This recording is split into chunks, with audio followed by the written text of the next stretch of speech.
One of the most boring titles I have ever seen. What? I mean, like the title of the show or like the title? Both, neither are boring.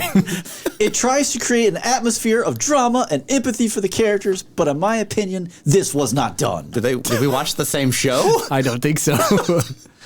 If you have a lot of free time, you can watch, but I do not recommend viewing. It's really not that much time. No, it's not. That was a 1-star review from IMDb.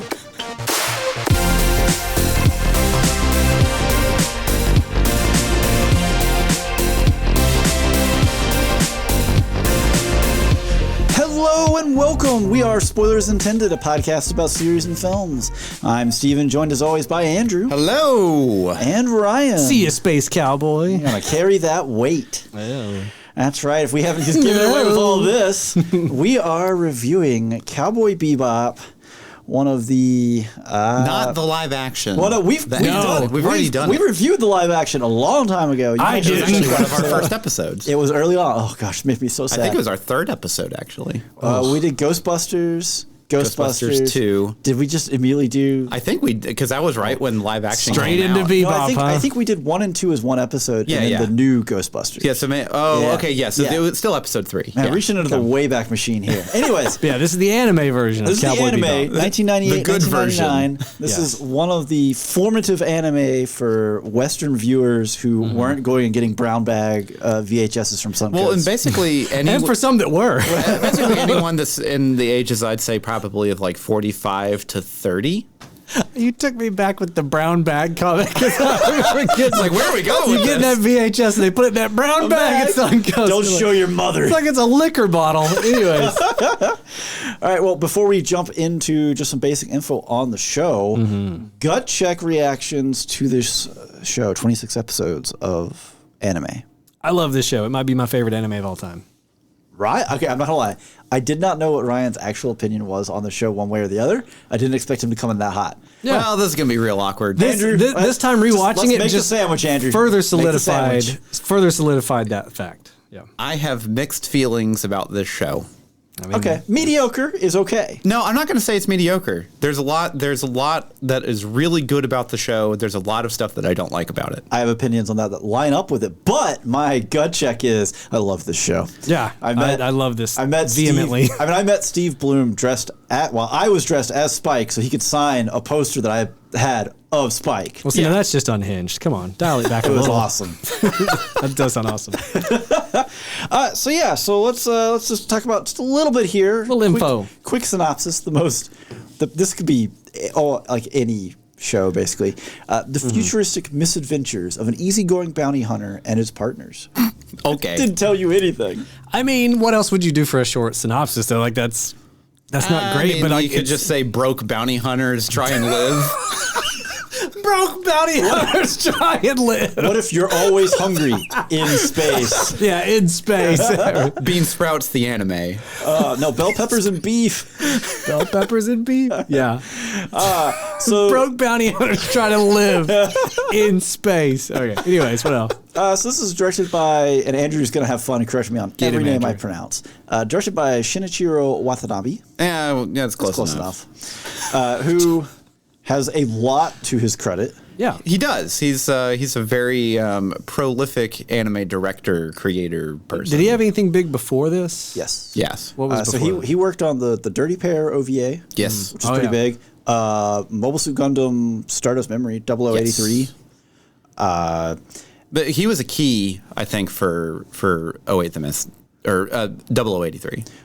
So he directed some episodes. Oh, he did? Okay. Yeah. So I looked for just director credits. I think he had like 6 episodes credit as director. So a lot of times when, like, especially in the anime industry, you'll see a lot of these like really big directors that we've come to know, like Makoto Shinkai or Shinichiro Watanabe.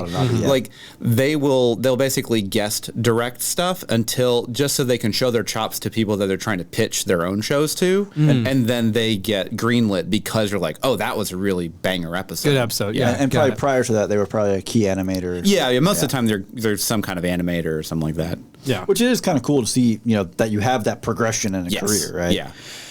Yeah, anime is very upwards as far as like if you're a good key animator, you're more than likely going to be a director at some point. Well, but first they're going to work you. Oh yeah, it's an interesting industry too, because it's not like a film director could just jump over and become an anime director. It's totally different skill set. Yeah, very different world. Yeah, so a very different level of skill set. I think that's true for any anime, not just anime, but any animation. It'd be a real leap to go from a live action director to even like Pixar or like that feels like you need to have been working in this industry to understand for a long time. Yeah. Well, because it's just not immediate. It's not like you're directing a dude in a scene and you can be like, that was good. Let's do a slightly different. Again. You have to fabricate everything. Yeah.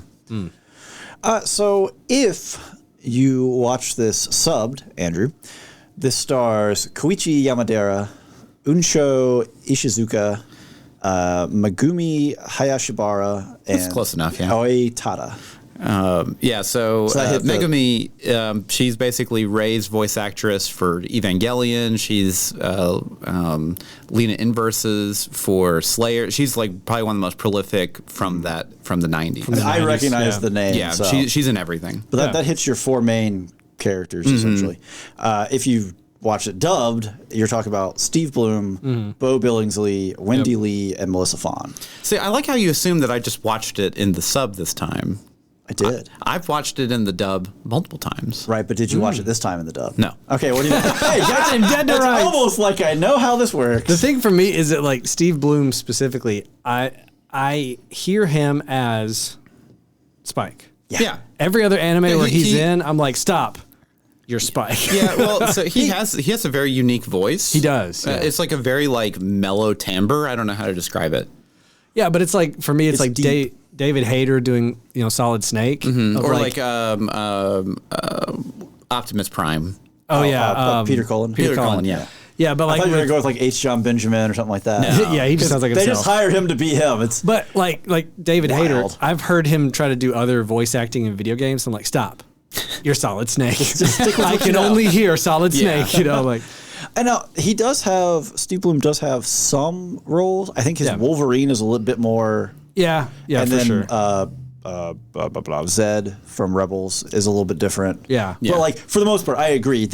I'll watch something else and be like, that's Steve Bloom. Right, yeah. It's like I clock it a mile away. Yeah. But apparently he got his start, because back in the Wild West days of US dubbing anime when it was just, hey, show up, we got pizza. Yeah, late 90s. We got pizza. Well, he worked in the mailroom of like some studio that was putting out, C tier stuff. Yeah. And probably G Kids.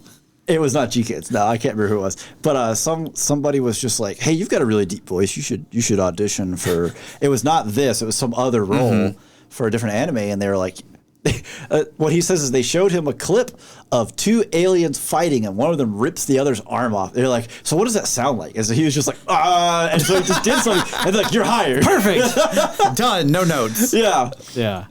So let's see. So the music here is by Yoko Kanno. Yes. And the seatbelts. And the seatbelts. Yeah. So Yoko Kanno and Watanabe worked together on Kids on the Slope. Yes. Phenomenal anime if you've never seen it. I saw that in the list. Like, I'm going to bring that up. Yeah. It's incredible. Yeah. Like, it's actually probably outside of Samurai Champloo, my favorite Watanabe piece. Champloo is also spectacular. Yeah, Champloo's really incredible. Yeah. I need to rewatch that one. It's been a long time since I did a rewatch of Champloo. All right. So it's really hard to find information on how expensive this is because one, there's no way to know. Anime studios are already kind of opaque. Yeah. And also this was this is back when they weren't even keeping records.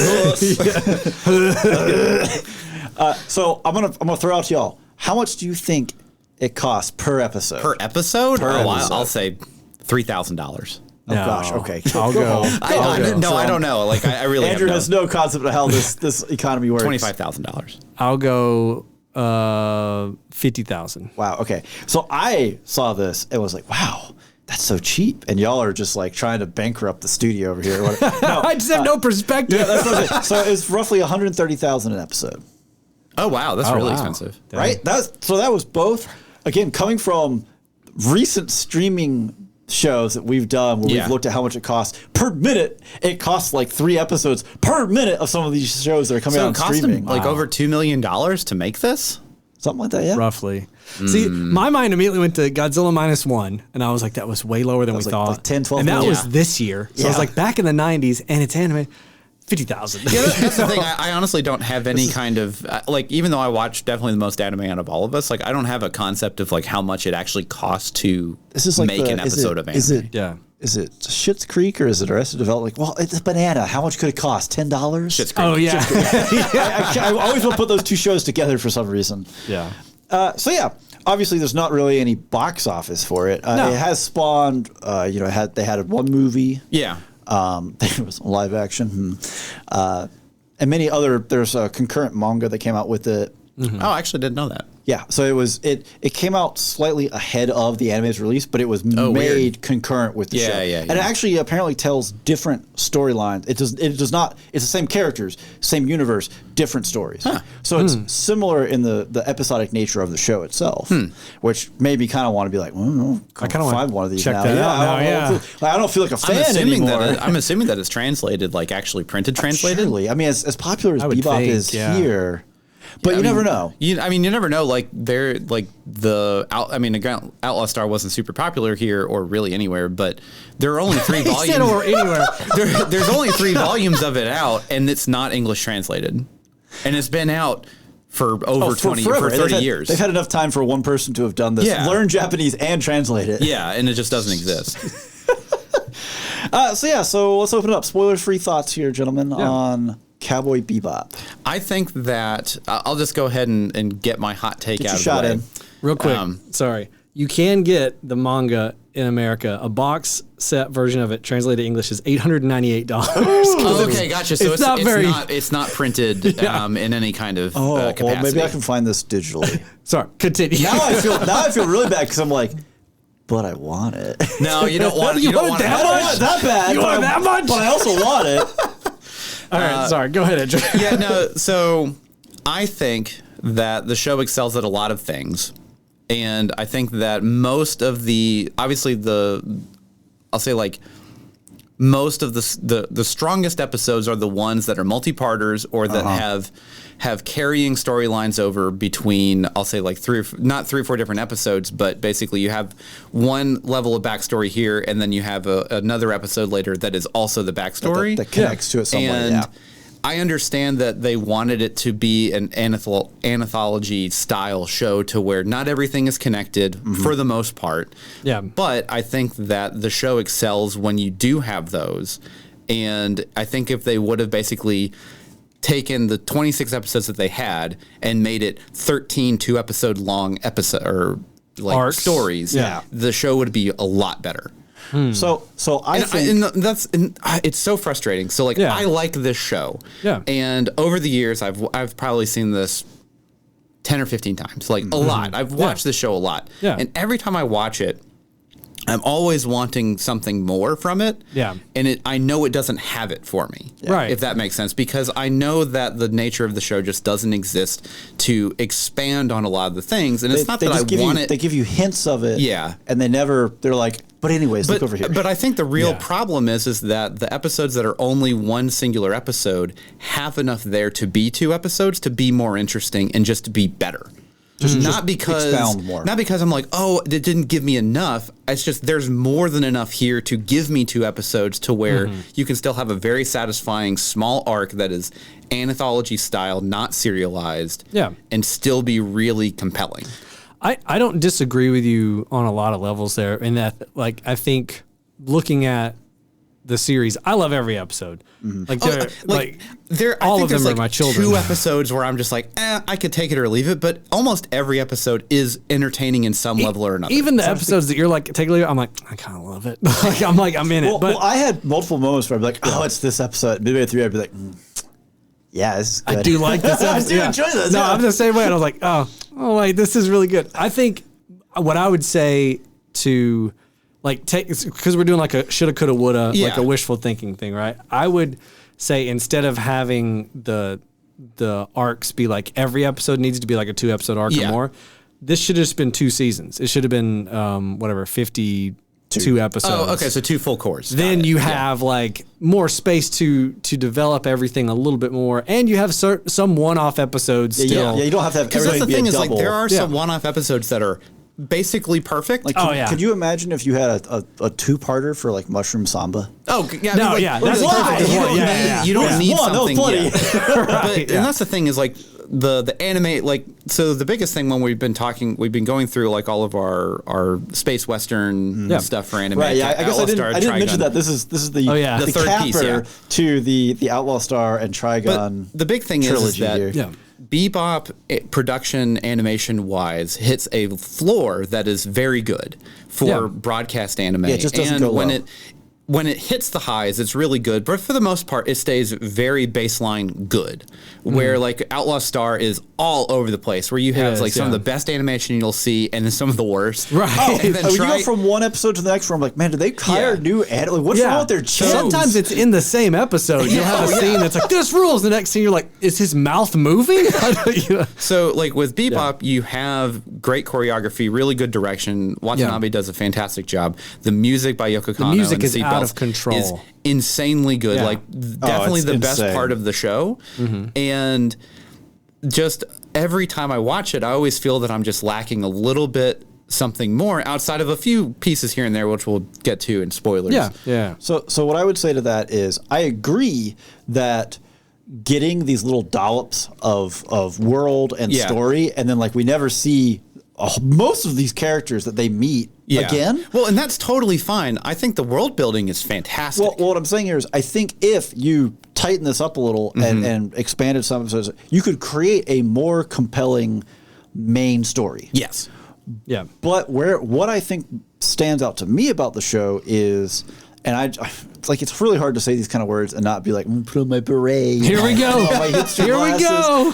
But it makes the show feel very unique and original because it's not what you see from most shows. Yeah. And if you go into it not knowing that, I could really easily see for someone who hasn't seen it or hasn't seen it in a long time where they hit and they're like, what? Why am I committed to this? I think too, it also doesn't help that for people of our generation that watched it when it came out on Toonami, and that hit it when it was a very formative moment of our lives. For sure. Just because we were hitting, I'll say anywhere between 16 to 25. Thank God it was a well-done anime. Can you imagine if it was like, this is your formative moment, and they just drop, I don't know, anything. Basically anything. Yeah, but it drops something else of poor quality. But when you have that, and so a lot of us look at it from that perspective of of not even rose-colored glasses, of just the moment that when we first, when we saw that, if you watch it for the first time now, and it's been hyped up for decades, and you watch it, it's really not,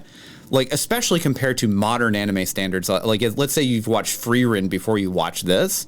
This is going to be brutal to watch. I disagree. Just because of my wife. I actually think if you watch Frieren before you watch this, Frieren actually kind of lands not exactly in the same territory as this, but similar territory where it's a very disconnected storytelling. Yeah. So I actually think Frieren is kind of like it would prime you for it almost. Yeah, well, like Frieren is kind of the future generation of this style of show. Yeah. And that's part of why Frieren works. It's just, again, that everything has been amped up in that, except maybe the music, because I think this still beats Frieren. Oh yeah, that's apples and oranges. No, it is. It's very different comparison, but I think it still just straight up beats. I would say the music in this is more universally something that most people that watch it would be like, ooh. Whereas Frieren, I think you have to appreciate music to really like the music. Well, you also have to appreciate anime, I think, to listen to like the Frieren soundtrack outside of its own 100%, world. Yeah. Where like this, I could, like, if my dad's over and he's a jazz drummer, I can throw the soundtrack on and we are jamming. You're going. Yeah. Well, it's also like if you don't, let's say you just don't like fantasy music. Yeah. Frieren does nothing for you. No. If you're not sure about some of the music in Cowboy Bebop, well, let the track take over because you're going to get something different. Yeah. Right. Almost every track. Every single time. Maybe, shades of the same stuff, but it's a different type of jazz or a different type of blues. And it's so impeccably crafted. Yoko Kanno is a master. Anytime that you see she's incredible. Her name on, they did the music, like, well, nothing else for the show. The music's going to be a banger. Music's got a bang. Yeah. Well, like for me, like to build off of Steven's point and a little bit to your point, Andrew, of like for me, the thing with Cowboy Bebop is like, I remember the first time I watched it through, it was Toonami. It was just so different from anything that I had seen, mostly from an anime TV show. I'd already at that point in my life seen Akira and Ghost in the Shell. You already brown bagged that Suncoast. Already brown bagged the Suncoast. So I knew that anime could be adult, but this is adult in like a different way. Whereas like it's not just gory and it's graphic. not just gore and boobs and like, you know, there's also that stuff like that. But it's more like elevated in that like it's like a vibe. It's like a true. This show, out of most any show I could grab out of the air immediately, is hardcore the vibe. Yeah. And if you vibe with the vibe, the you're show vibing hard. Yeah. Nails. Yeah, like you're never gonna have a complaint about it. If it doesn't, then yeah. If you don't, then check your pulse. The thing to me though was it especially upon rewatching. So that was my first impression was just like, this is so cool, right? Yeah. Second rewatch was more in line kind of with you in that like, I'm like, man, I really wish we drilled down more on just the Vicious a little bit more. Yeah. Well, I don't even like that's the thing. Or anything. Just drill down more on a cohesive overall narrative. The most recent couple rewatches, the first one I did where my wife had never seen it, we watched it, and then this one for the podcast, which has both been within the past like 2 years or so.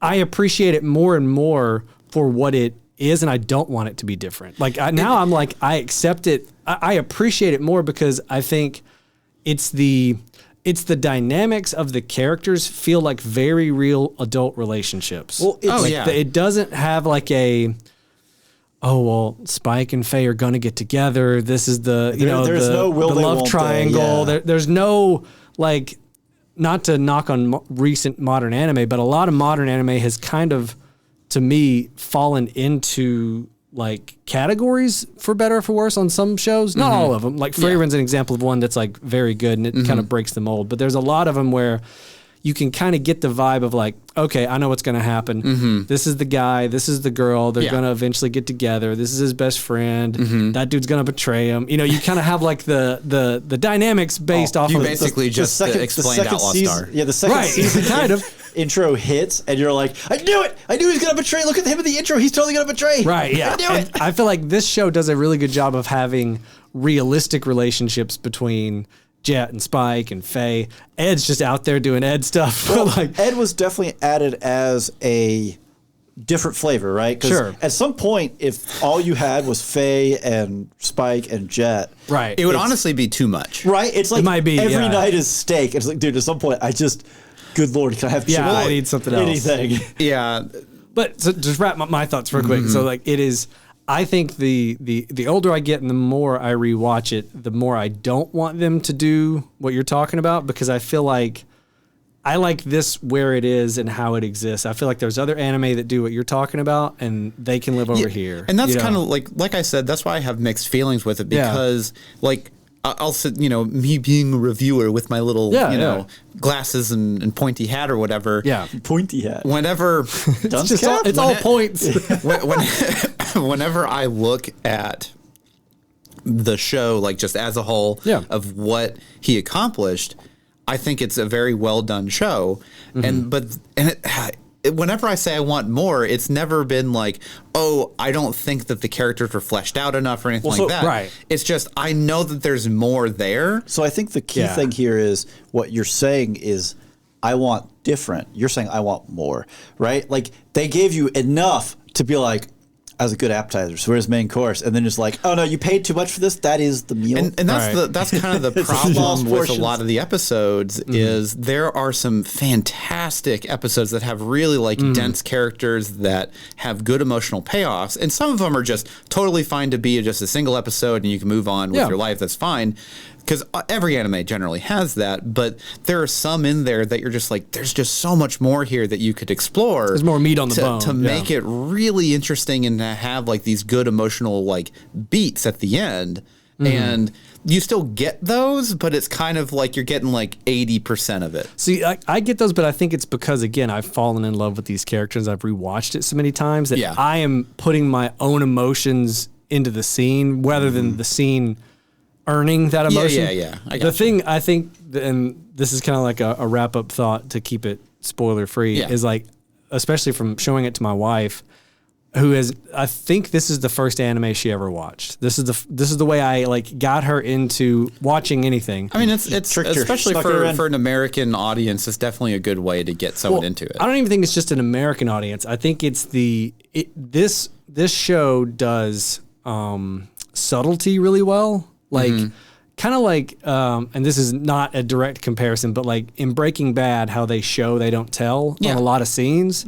This show, I think, appreciates the audience and like kind of like simmer on some moments. It doesn't treat you like an idiot. Yeah, and so I think when she saw this and realized that it was doing a style of storytelling that is having some subtle moments where it's not just beating you over the head with like Dragon Ball Z style power ups, you know, because I think from her perspective, that was anime Pokemon, Dragon Ball Pokemon Z. and Dragon Ball Z. So like when you see that, like, oh, in this scene, there's gonna be like a nuanced story. He's swirling a whiskey glass, and like the glance says everything. You know, like I think that was something that made her understand, like, oh wow, there's more storytelling to be done in animation, especially anime. Than Vegeta. Well, also as a first anime, it's an interesting primer for anime. Yeah, because it covers everything that anime can do. Right, it doesn't just have nuance, serious, subtle. Oh, right. It has wacky comedy. It has fan service. Yeah, it has madcap. Like it has all of the aspects of anime that exist nowadays, and also, I mean, before. But a lot of times you'll have a show that is only this aspect. We're going to hammer down on this aspect. Yeah. So it is kind of, sometimes it feels a little whiplashy, right? You get some of the madcap moments in the middle of it. Where you're like, but we are so serious. But I would say this, and again, this is just going off of my wife's reaction to this and her reaction to Trigun. I think Trigun specifically has way more of a whiplash. Yes, it does. Oh, there's ultra melodrama you hit a to certain like point in that series, and man, we turn on a dime and it's all downhill. Right. Yeah. And so I think for her, this felt at least more natural in the way it transitions between those. Well, I whereas think it does a good job Trigun of is like a light balancing switch tension. going off and on. It's like blah blah blah blah blah. It's like light switch rave from Strong Bad. Yeah. Check your email. Oh gosh, we're so old. The system is down. The system is down. What happened to my website? Your wheezing is terrible. We are ancient. Elder millennials unite.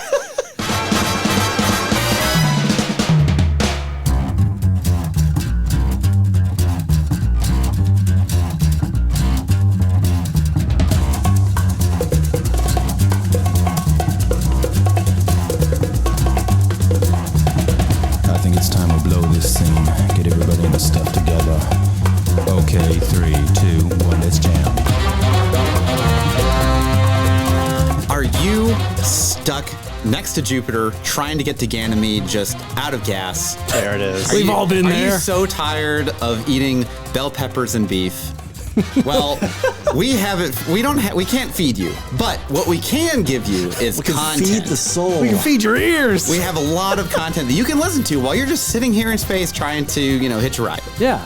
So we have spoilersintendedpodcast.com. You should go check it out. We have all of our episodes there. We have a Discord that you can go listen to or come and join, actually. You can listen to it. You can read it. For the channels. I mean, Interact however you want. Like, text to voice, you could listen to it too. But yeah, you can come check out our Discord and hang out with us and fellow listeners as we talk about all kinds of whatever's going on out there in media, what we've recently been watching, playing, listening to, cooking. Yeah, what our pets are doing. Hobbies. We're having fun over there. Also, you can check us out on social media. We have a Facebook and Instagram. We love to post stuff over there. We'd love it if you'd follow us and share and like our posts. We also post what we're going to be listening to next week, so it helps you keep up with the cast. Follow us.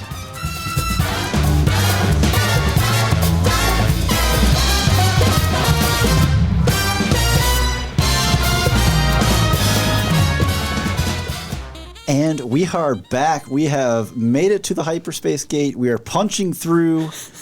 Spoilers abound. See, I think this is actually rude because he interrupted the music. How rude. How dare you? But yes, so all spoilers all the time from here on out. Yeah, if you haven't watched Bebop and you don't want to be spoiled, then leave. Because it's really good. You should watch it. Get out of here. That so dismissively. Go home. Think about what you've done. This is almost a 30-year-old franchise. I don't care. Yeah, get with it. All right, well, let's kick off with some trivia, which there is shockingly little trivia out there. I actually didn't think that there would be that much. I feel like that era of anime, people just didn't document stuff. Is what it seems like. Care. Yeah, like no one wrote anything down. Everybody just like left, and then they all died and didn't write memoirs. Like nothing happened. Yeah. So kick it off with the big one here. Every episode title references music in some way, whether it's a song title, an album title, or genre of music. Yeah. Cool. Yeah. Well, I mean, they're every single. I don't want to. I know a lot of them. I didn't realize it was every single one. Yep. So going along with the continuing theory or concept of homages, the bridge fight in episode 2 between Spike and Abdul is an homage to Bruce Lee and Kareem Abdul-Jabbar's fight in Game of Death. Which, I mean, Spike is essentially just an homage to Bruce Lee. Yeah. Right. Well, he studies Jeet Kune Do. Yep. Well, he's a combination of Bruce Lee and our other piece of trivia, Lupin the Third. Yeah, I can see that. Lupin the Third was a heavy influence on this series. Both main characters, Spike and Jet, have similarities to Lupin and Jigen, both in appearance and attitudes, as well as Faye and Fujiko. Pretty sure Jigen is voiced by the same guy. Faye definitely hits in the U.S. dub. Faye definitely hits the Fujiko archetype. I feel like Lupin's way more of a lecher than Spike is, obviously. Well, Spike just doesn't care anymore. Spike just doesn't care. He's more aloof, whereas Lupin is very like... It's the... kind of the casualness of both characters. Yeah, for sure. And they're just kind of casually good at things. Well, because and they're very observant, but they don't let you know that they're observant until the moment that it matters. Yeah, until it has to happen. Like they play the buffoon on purpose so that you like the one with the where the terrorists are on the plane flight and he's got the googly eyes on the sleep thing. The sleep mask on, development of the series at Bandai was intended to sell spaceships. Explain, please. Yeah. Watanabe's only instruction was, so long as there are spaceships in it, you can do whatever you want. So like toys of spaceships, I guess? Yeah. Which is funny too, because there really wasn't that much merch for there really wasn't. Like the swordfish, like I've seen a couple models of it here and there, but like for the most part, like was there a lot back in the 90s though? No. Not at least not over here. Part of the trivia here is also, however, early footage was so disappointing that Bandai dropped the series. And Sunrise picked it up. So actually the sister company Bandai Visual, who I think ended up, there's been a whole lot of... Well, I guess Bandai was the financier and Sunrise was the company that was making it. Yeah. Right. Yeah. But Watanabe basically said, if that hadn't happened, I would be, running a cash register somewhere. Wow. Well, yeah, because up until this point, like he wasn't like this was his like first like real show. He's in charge of the show. It's his show. Man, what a way to come out of the gate too! Like with your first like full like this is mine. Now, I will say the Dirty Pair OVA is awesome. Yeah. I need to check that out. It's really really good. So apparently, and I obviously have no point of reference to this, but the city in Faye's memory is blatantly Singapore. Like they show apparently recognizable landmarks of Singapore. So the lion fountain is a Singapore thing. Yeah, I wouldn't know. Only reason I know that because I watched another anime that they visit Singapore for like a day and you see it. Okay. Yeah. So I know we talked about this being a formative piece of anime for people of a certain generation. This is the first anime shown on Adult Swim. Yep. So the first day Adult Swim went live, the first block of programming was this. Cowboy. I do too. Yeah. Wow. I didn't remember it being the first, but I remember that's where I saw it. Well, because I remember like whenever they were they were like promoting Adult Swim, like the new block on TV. It was like, this is Toonami at night. But and this is going to be more adult, more mature. Yeah, more mature, that kind of thing. Like they were pushing it real hard. Well, and they had strong ties too because like I guess Toonami really, not just Adult Swim, but they had the little robot character. Yeah. I can't remember Tom. Tom, yeah. So that's voiced by Steve Bloom. Yeah, Steve Bloom, yeah. So that's. I really like the voice actor in this next anime. So Shut up, Tom. Basically all the relevant trivia. I mean, there's some little smattering stuff out there, but there's just not a whole lot out there. There is a couple of articles. it was funny. I got hit with. My wife and I were watching the show, and obviously the Google machine was like, "Well, algorithm," because I got hit with this article about the English dub and how it what a mess of a production and everything. And then she sent me that article like the next day or something. Like, all right, well, yeah, we both, it knows. Okay, so what's your favorite episode? Oh, this is hard. Single episode? Like I was going to do this to y'all too, so. Ooh. Okay, I'll go first. I really genuinely like all of them. I'll go first. Okay. With the understanding that I love all episodes. Right, yeah. The caveat is I love everything. They are all my favorite son and daughter, but come over here, son. You're my most favorite. Cowboy Funk. Cowboy Oh, Funk. yeah, that's a really good one. This is the you have the serial bomber and then Andy Teddy the cowboy Bomber. Yeah, Teddy Bomber and then Andy the cowboy show. Yeah, that's a fun one. Just because they were basically just like, we need an antagonist for Spike, but I don't really want to draw that. Just draw Spike, make him blonde, put him on a horse.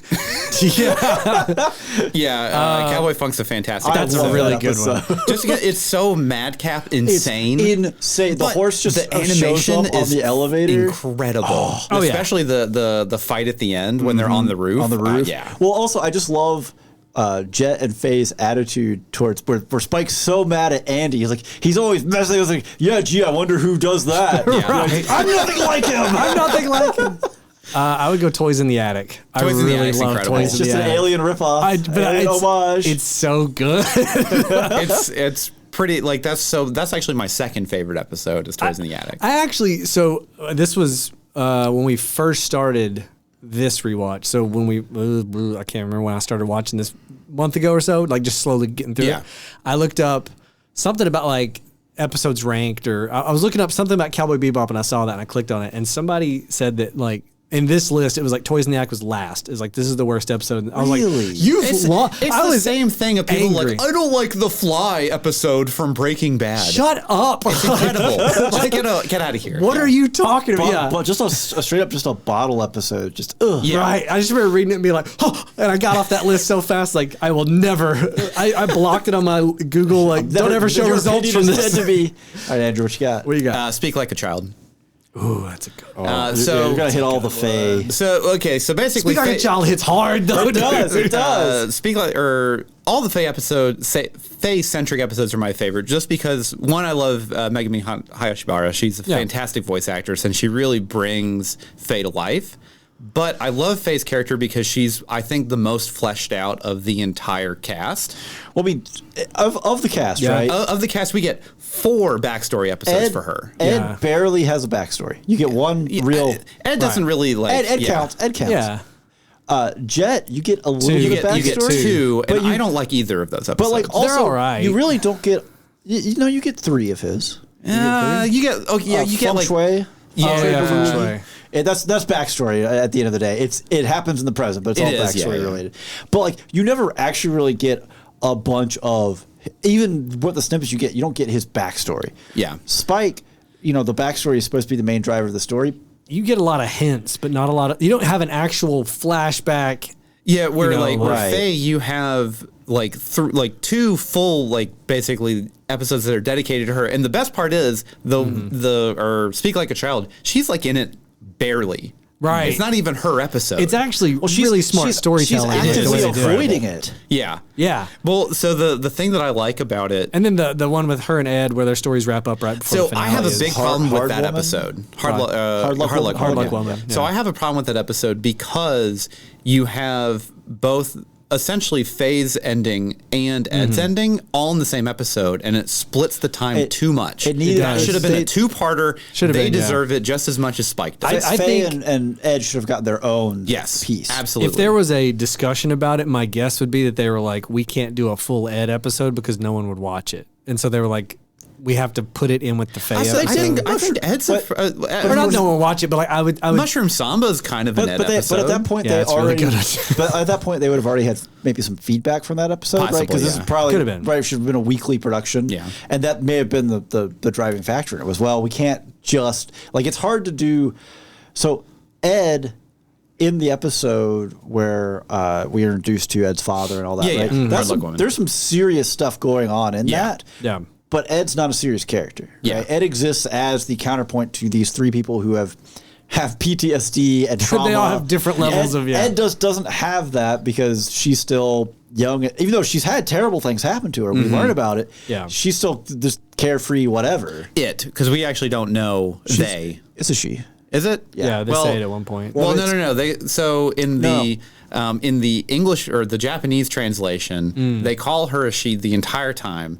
But her dad says, or are you a guy? I can't remember. Her dad's an idiot. And also, it's like, I mean, he is. He's presented as an idiot. Yeah, he is. A capable idiot, but an idiot. I love the fight between he and Spike, where the dude's just like, "What are you doing?" Because for the most part, Spike could just Spike is winning most everybody, place, and then he just runs into this dude and just puts him in his place. No, I mean the show actually, like the production has stated, because initially Ed was going to be a guy, and then they decided, let's balance the genders on the show. Oh, okay. And so that's probably where the joke comes from with the dad, like, "Or are you a guy?" Because that was probably a running joke with the production when they were probably was, yeah. That's probably Shinichiro said that. No. Wait, is he a guy? I don't remember now. I don't remember. What do we write this part? Why do we call him Ed? Speak Like a Child is definitely, I think, probably one of the strongest episodes in the whole series. I would say in terms of pure emotion. It's the only one that I even have a remote emotional reaction to. There's a couple others that kind of make me but like that's the one that like if you looking at like the peaks and that's the like the emotional. Well, it's a lot easier to put yourself, I think, in Faye's shoes. I think so too. Like because like betrayed by his partner. What do I have to? I haven't been a gumshoe detective. Yeah, I haven't been in a criminal syndicate assassin. And I was betrayed by the woman I loved to sleep with my friend? Frenemy. Enemy? Friend. Best friend? Blood brother. Actual brother? Wait. but like none of us have gotten to be John Wick, right? Like it's just like a You don't know my past, Steven. I know enough. You've seen me trip going upstairs. Faye is definitely the most relatable character because she's just a train wreck at all times. Well, just also the concept of losing your past, what does that right? say about everybody? If you lose your memory in your past, what does it say about you? Like anyone could understand that concept of being severed from everything. That's just not because there's no specific moment of you had to be part of the Yakuza or something. You know what I mean? Like there's just not necessary. So what about? I know we said favorite episode when we kind of danced around some of these. Yeah. Honorable mention for you. Well, we already talked about Toys in the Attic. Right. Let me look up the I need to see the episode list real quick. Honestly, I love Mushroom Samba. I was going to say Mushroom Samba. I also unironically love that episode just because it's so... it's really fun. Well, like a lot of the episodes, right, they pull different inspiration from... just like TV genres, pop culture, musical reference, obviously, and this is obviously a blaxploitation play on the 60s and 70s blaxploitation films and shows and whatnot, and it's amazing. It's really. I like Brain Scratch a lot. So Brain Scratch. I like Brain Scratch. I like Brain Scratch. You can you want. I'm saying I like it a lot. I like it. It's just I don't know. Like about what? I actually really like Heavy Metal Queen. I love Heavy Metal Queen. That's a good one. So that's one of the ones that I wish that was a 2-parter episode because I feel that we just don't get enough on the bone there with the bad guy and just kind of the whole concept of like what they were doing. Well, and I do kind of enjoy it's a running theme in the show, right? Of the episode begins and they're tracking some bounty and like all of these bounties are basically just side quests, right? Yeah. They're not particularly relevant to for the most part, if Spike didn't have to go and eat, he wouldn't care about he wouldn't do anything. And I like how that especially that particular guy, right? When you have the confrontation with Faye and he's in the booth next to them and he's just like slithering down like, "Oh no, it's me. Don't notice me." I like how especially in that one, he's almost an afterthought of what the episode is about. Yeah. Well, I think that's why the Cowboy Funk is so good because it's the exact same thing. It's the same play. It is. The bad guy, the actual antagonist for the episode is such an afterthought. Right. Well, except for that one too, it's a constant. Everyone puts him down, right? Everyone, the bounty show doesn't even read out his manifesto. Right. Every time that Spike shows up, Andy shows up, and Spike's like, "Well, now I have a different problem." Bomber guy, you sit over there and wait. Wagon over here on a horse. That's the best part. It's like, hold on. Well, also the fact that he's like whistling his own theme song Oh yeah, because like they have the moment by the fountain where the guy walks by whistling it, and Spike's like, "Wait a minute, wait a minute." That's not it. And the guy walks up, and then it starts up again. He's like, "No, wait a minute." Early in the series, I really like both Gateway Shuffle and the Ballad of Fallen Gateway Angels. Shuffle is really Gateway fun. Shuffle Gateway with the mom and the kids and like the eco terrorist, that whole thing, and then like at the end when it flies out of her pocket and her eyes just like twitching, it's that twitch that I'm like, this is great. But then Ballad of Fallen Angels, which is like the first one where we see Vicious. Yeah, I love that one because it's like, well, it's a lot of melodrama. I love the action in that one. It's really well. The action's incredible. The problem that I have with basically any of the Vicious centric ones is that, I mean, I get like from a storytelling perspective, I understand it. Like the second that Spike hears Vicious's name or Julia's name, he goes off the hinge because that's his trigger. That's his trigger. Yeah, I get it. Yeah, but it's so out of character for him just for the rest of the show. Well, and I think that's what makes it stand out is that for the most part, the guy almost just doesn't care about what's happening around. I mean, like there's explosions going off. He's like, "Ooh, a cigarette," like. Well, it's like then when this happens, it's the switch goes on. It's the one thing he cares about. You know what I mean? Compared to like the only thing left in what is left of his life. I think. I mean, at least Ballad of Fallen Angels is just a good bottle episode. Where you don't actually need anything else on the outside of it to be relevant and interesting. It's your first where like Jupiter Jazz, I just don't care about at all. Which one's that? That's one with Gren and. I love Jupiter Jazz 1 and 2. That's one of my favorites. It's just not very interesting to me. I disagree. I like that. To me is well. So it's a difficult conversation, but like talking about Jupiter Jazz 1 and 2 versus the Real Folk Blues or like the. See, I don't really care about the last 2 episodes either because there's so much stuff that happens that is so convenient for the characters to just exist. Well, because it's almost like they're in the finish line. We got to hurry up and like move this along. But like the fact that like Julia finds Faye just on a random thing, and then like it's just like there's so many happenstance things. There's a lot. It's not constructed very well. So what I was going to say is something that's not. Again, there's a lot of stuff in the show really that isn't spelled out for you. Because it is implied that Julia knows because she knows that Faye is partnered up with Spike, so she knows to tell him. But for me, like Jupiter Jazz Part 1 and 2 feel really good, and I really enjoy those episodes, and it feels like a good end cap to the first 13. It feels like, ooh, okay, nice. And then the Real Folk Blues feels like. It's not that I don't like it. I really appreciate. The ending always gets me. I definitely think it's the weakest. Like honestly, the last 3 episodes are probably the weakest of the series. I would never go as far as the weakest. No. I would say they aren't the strongest. That's where I would say. See that there's a specific scene in the final episode that gets me every single time, and it's. After Julia has died, Spike comes back, which is the dumbest death. Yes, I won't argue that, but it sort of works with the series just because there's a whole lot of what you're doing is pointless. It's there's a lot of it's thematic, yeah. But he goes back to the Bebop, and Jet makes food, and you basically get this exact same sequence of how you started the series with them sitting in the lounge. But it's such a more like. But the way they're talking, like you can tell they're both forced of this is how we interact and we're doing this. And then when Spike gets up, Jet just straight up says, "You're going to die." Essentially, you're about to. When you walk out of here, you're going to go die. Again, it's one of those things where like I appreciate it more every rewatch of like how like. Almost darkly sad those conversations with Jet and Faye are right there before he leaves. Because it's the like bit with Faye. I mean, Faye goes full Point Break. Let me tell you, what a terrible way to ricochet yourself. Or just shoot a hole in your spaceship.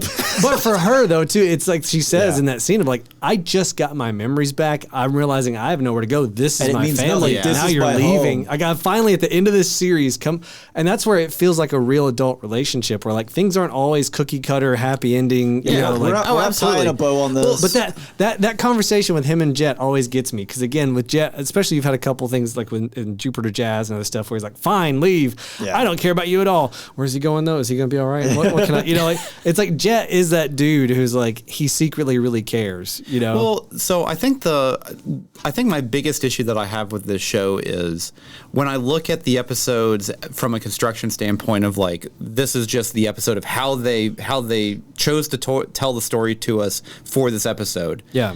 Like a lot of it is serviceable and fine. There's a lot of questionable choices, and there's a lot of times where it's just like, if they were literally not like, there's so much happenstance that just like, oh, if I'm just here, then the thing happens, and now I have an edge or something. It does make the solar whatever. system feel a little small at It times. feels really small, but there are moments in there that are brilliant. And that's why I have mixed feelings when I go into this show every time, because I'm like, I remember this spot, and this spot is where, oh, this is like, I love this moment. Yeah. But then everything else surrounding this episode, I'm like, all right, what are we doing here? Now, for me, though, like a lot of the happenstance is a feature, not a bug, because they start early in the first episode. He's refueling, and then the girl with all the red eye in her face I know. is just there, and he's like, oh, it's like, I like a lot of that because it's sometimes it's a little too convenient. That's not happenstance. He gets the prediction on where he's going to find him from the Indian, got it, American guy, El Norte or whatever he said. The red-eyed wolf, coyote the or red-eyed whatever.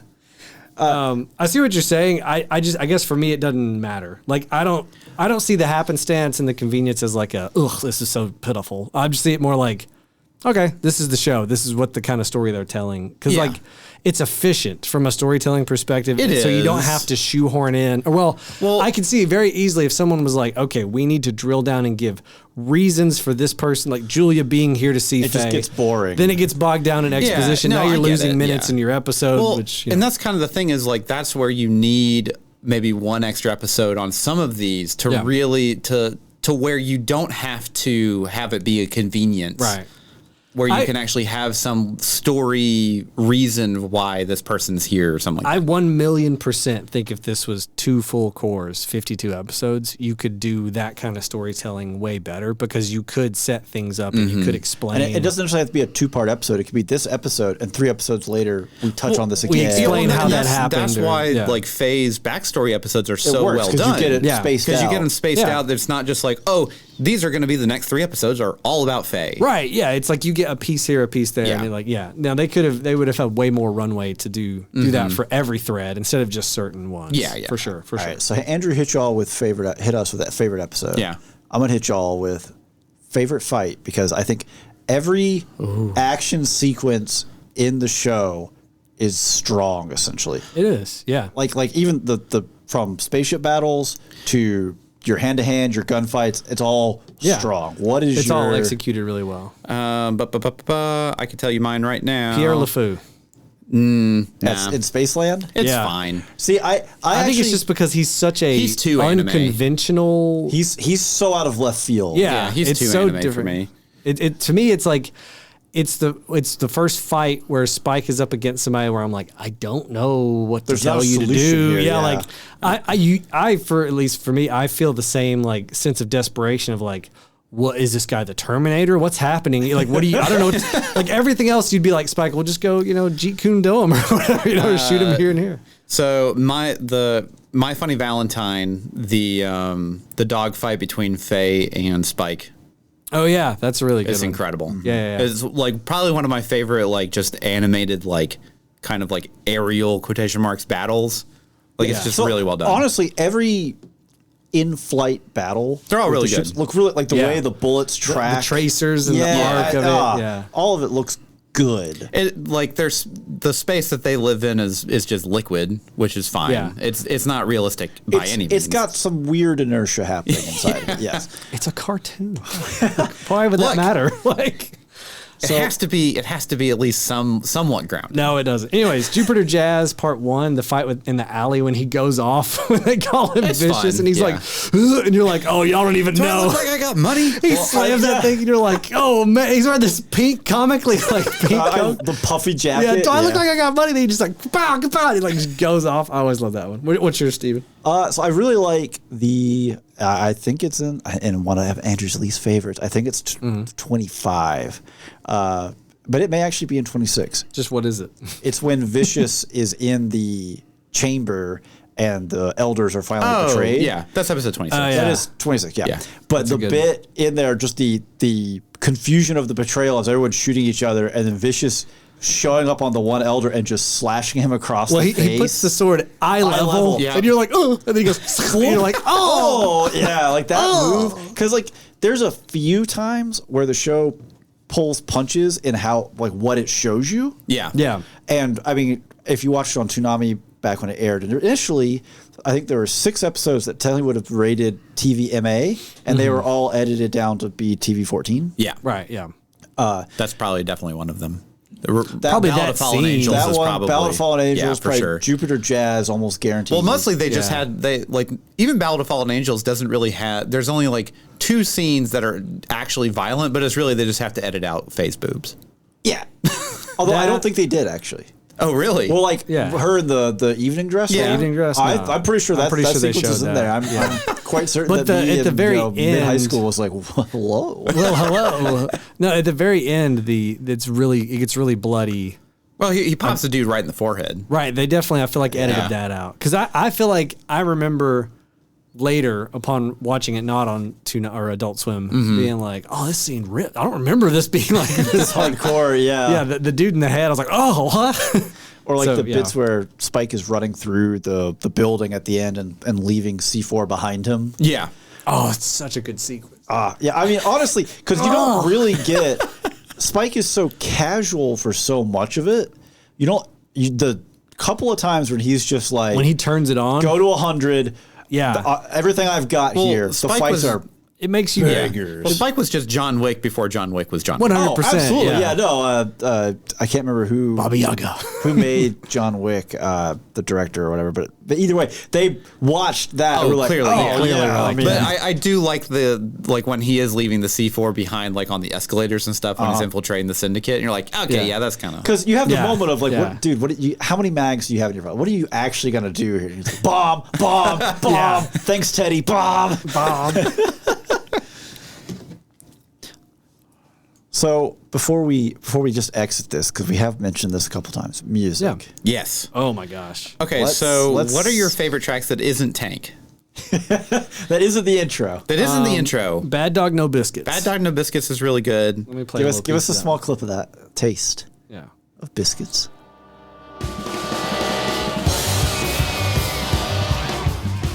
I this is love from, the horns in this. Yeah. This is Stray Dog Strut. This is where they're in the hyperspace gate. Oh, yeah, you're right. This is this the Gateway Shuffle? Gateway Shuffle. This is Yeah, the yeah, Eco yeah. Terrorist, yeah. I just love the horns in this because they're just all over the place. Well, here in a minute it goes to like a whole different like it feels like ska. Like it goes to a whole different genre. shifts. Just yeah. But now the music, I think that's another thing that like when I first saw this show, I don't know if I didn't fully appreciate it, but I think it like part of the reason it makes such a strong impression is that so much of the music is different. It's not Yeah. like anything else you've seen, not even just in anime. Yeah. But like think of Well, like so- popular TV shows of the time in the early 2000s when this would have come on Adult Swim. Like this is not the kind of jazzy stuff they would have played in like, you know, an action movie or anything back then. Yeah. Here we go. Here's the ska. Yeah. Yeah. Got the big horns here.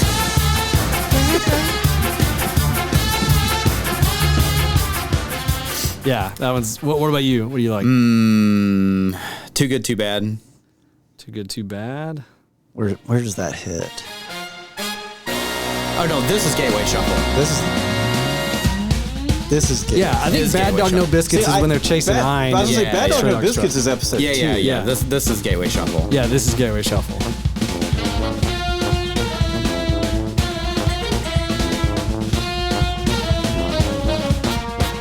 I think too, it's like what a wild choice to be like, okay, we're making a space bounty hunter show, All jazz. Like think about Outlaw Yeah. Star, right? And then they'd be like, all jazz. You know, So, it's like, I think the big thing is like the soundtrack for Bebop is so vastly different than literally anything else you're going to hear from a lot. Like I'd say like 99% of anime. yeah, Just because it's like it's actual like I'm going to say, for lack of a better term, it's actual music. Like it's Right. like it's not band. underscore. It's not like Yeah. something that is meant to serve a scene. It's like the music is the point of this. It's the character. It's like they had the music first and animated around it almost. I don't know if that's true, but like it's what it feels like. It feels essential to the scene. So it can go either way because you could have the animation was done and the music was made to fit the animation. And that's what gives you the beat. So I feel that I have some information here that I've heard a long time ago locked that away. Yoko Kanno basically like she had the seat belts and they just basically she composed the music and then she just basically gave it to Watanabe. Okay. Well, there's definitely scenes where like action hits and cuts happen on the beat. Yeah. So I don't know. Yeah. From an animation standpoint, it would be hard to have extra animation that you just cut out in an edit. Sometimes maybe because that's a lot of extra frames wasting. So I don't know how that would work. Yeah. Like, if the music came first, or maybe it was probably a little bit of both, honestly. A bit of a collaborative, hopefully. What about you, Steven? You got a song you want? So Andrew's going to hate me for this, but Hard Luck Woman. Hard Luck Woman? Woman. Where is that one? I'm looking. That's the Call Me, Call Me. Oh, Call Me, Call Me. Oh, got to go back. By Steve Conte. Yeah. Just because this Ed leaving hits. I mean, it's good. Like that's the thing. In the context of the episode, it's fine. Yeah. Also, it really showcases some of the different songs that you get throughout the episode. Yeah. Well, for me, if we're gonna go with actual like words and songs, Real Folk Blues, the ending theme is just incredible. Oh yeah, you can play that too. Yeah. Like the music, I mean, that's the thing. They have 1, 2, 3, 4, 5, 6, 7 albums of music that are from the show. It's insane. That's crazy for just 26 episodes. Yeah. Like Yoko Kanno did a lot of music for this. And it's all good. And a lot of it like will only show up like, you know, for a minute or so. Yeah, you don't get the full song for like for most basically of it, like Tank or whatever. Yeah, Real Folk Blues is also. Trying to find it. It's not on a lot of these albums. It's on the one with Ein as the album art, but that's all I got. Oh yeah, so it's under My Yamane. Yeah, it's not under Seatbelts. We're gonna get dinged so many times on YouTube for this. The copyrights for this. Let them come for us. But that, the horn. Yeah. That bit. It's like so good. It really is like the best part of the show in my opinion. Like the animation's good. There are some really good storylines and stuff, but the music is what makes the show. Well, I mean, you want to set the vibe. Yeah, it's that right there, right? The music hits, the vibe is on. Yeah. And I think that's like just the biggest, like that's why like Kids on a Slope is really good. Samurai Champloo has a different completely style because all hip hop. But same idea, just really good soundtrack. Yeah. And like Watanabe does a really good job with pushing his shows with music because he even has Carol and Tuesday actually takes place in the same universe as Bebop does. Oh, really? I didn't know that. And it's literally all music based. It's just like a musical duo just going through the world. And I've watched a couple episodes of it. It was fine, but the music itself is what really pushes Elevates the show. it. Yeah, it really moves it into a different level, and I think that's kind of his big style. Gotcha. All right, so I'm gonna hit you all with a final snippet of trivia here. Okay. Because it ties into what I'm gonna ask you about. The original broadcast of this was handed an absolutely terrible time slot. The initial release in Japan was midnight.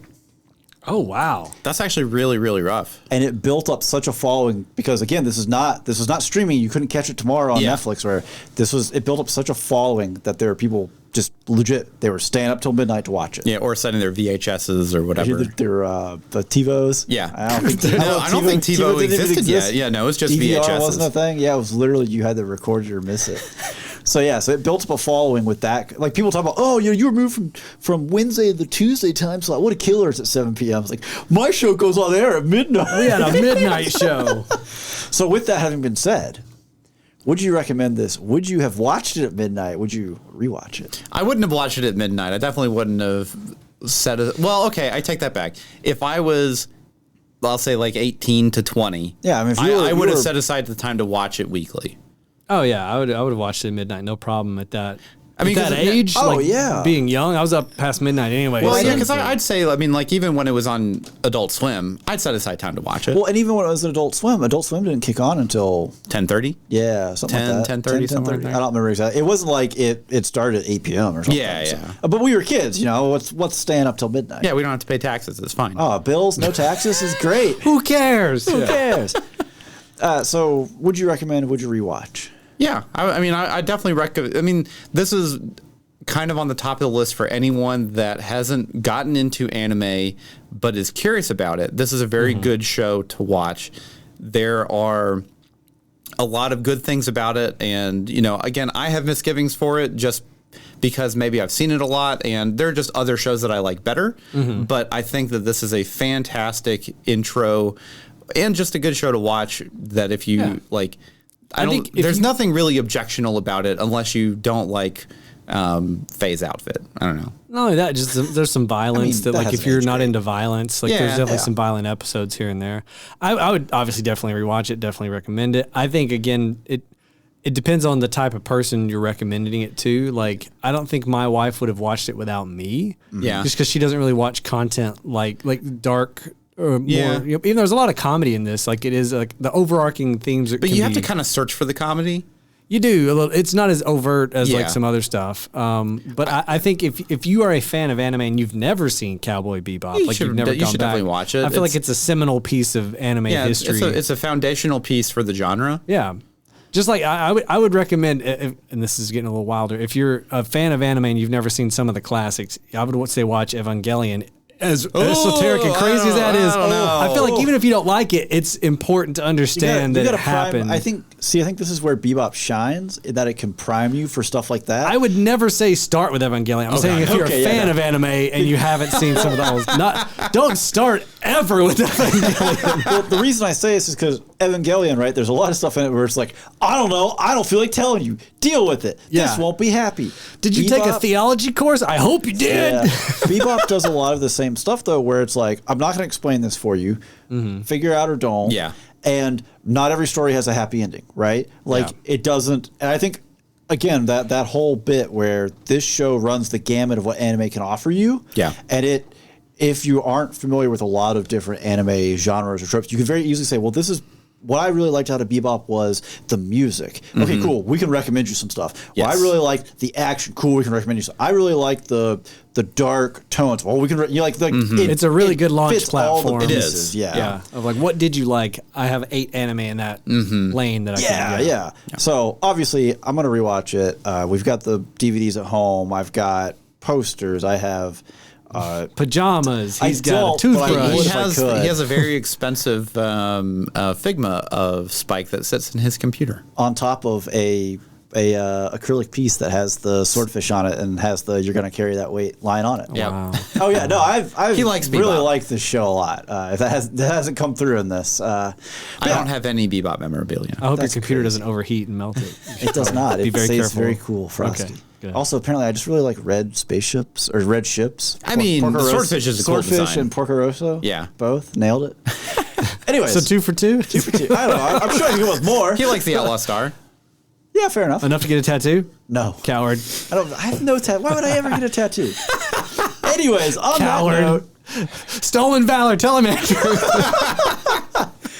on that note, that does sound like all the time we have. But before we let you go, we got to talk about the single best way to support the show to make sure that we can afford bell peppers and beef. It's just $1 a month. For just $1, you get access to all of our bonus content, commentaries, Patreon picks, polls.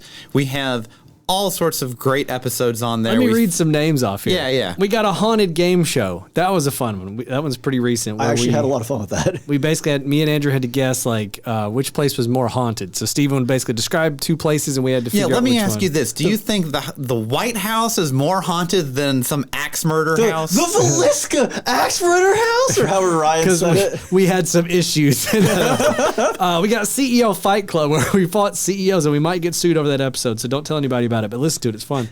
Bad, useless tech devices. That was a fun one. Hobbies. We just talked about our hobbies. We got a lot of stuff. The point is, over on our Patreon, these episodes are different than the main ones. They're wild. We go off color. We ask Chat GPT for romance advice, or rather we give Chat GPT romance advice. Yeah. $1 a month. Easiest way to support us. We appreciate all our patrons. Well, alrighty then. As always, if you would follow us on socials, leave us a review wherever you're listening now, and share us with a friend. But until next time, I'm Steven. I'm Andrew. I'm Ryan. And every spoiler was intended.